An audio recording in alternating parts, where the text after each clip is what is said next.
Hi, I'm Kendall Putman, and I'm going to be showing you question number 31 from the calculus book.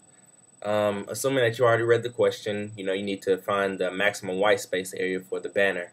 So the first thing you should do is go ahead and draw a diagram. It should look something like this, where you have 5 feet, where you have X on the bottom, Y on the sides, and in the inners they said from the top and bottom it should be 8.8 feet.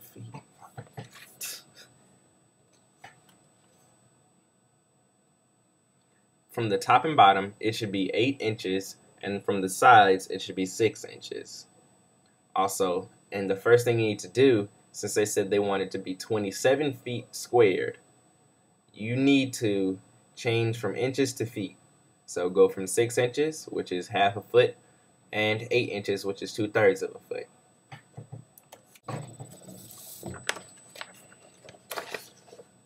And since the problem wants it to be 27 feet squared, we need to set our area, which is going to be equal to length times width, in this case x times y, to equal to 27 feet squared. We have here a equals 27 feet squared, which equals x times y. Now, the next thing is to notice is that x is composed of something that you're going to have to subtract x from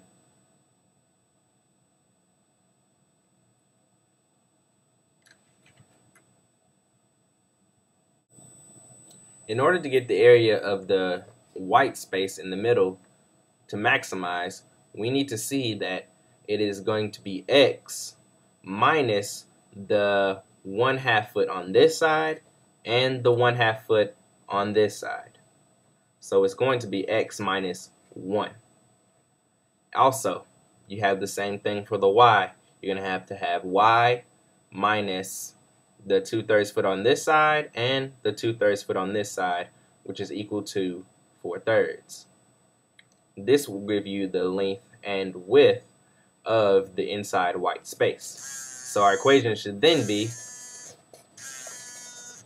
a equals x minus 1 and y times y minus 4/3.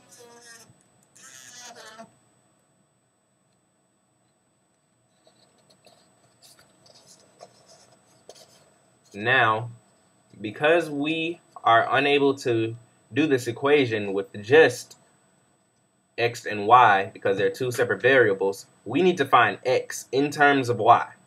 Now that's very simple. It's made of just algebra. All you need to do is use a substitution, and once you have solved it, you should get 27 over x for y. So now you should have this: a equals x minus 1 times 27 over x minus 4/3. Okay, now we're going to go ahead and FOIL it out, and when you do FOIL it out, go ahead and keep it as 3 being the common denominator. So when you FOIL it out, you should get,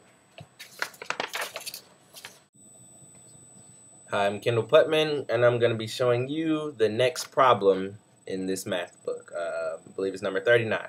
Okay, they ask you to find the dimensions of an isosceles triangle where there's inscribed in the circle is inscribed inside of it. They want you to find the dimensions. Okay, this is the diagram that we'll be using the entire time. So I want you to take note, draw it down, pause the video if you need to, because I'm going to make references to it, but I'm not going to bring it back up. Okay, now notice that the base would be 2x, its height is h. Notice everything about that. The radius is r, it's point B, C, A, and D, and E is the center of the circle. Okay, now the first thing, we know that the area of a triangle is 1/2 base times height. No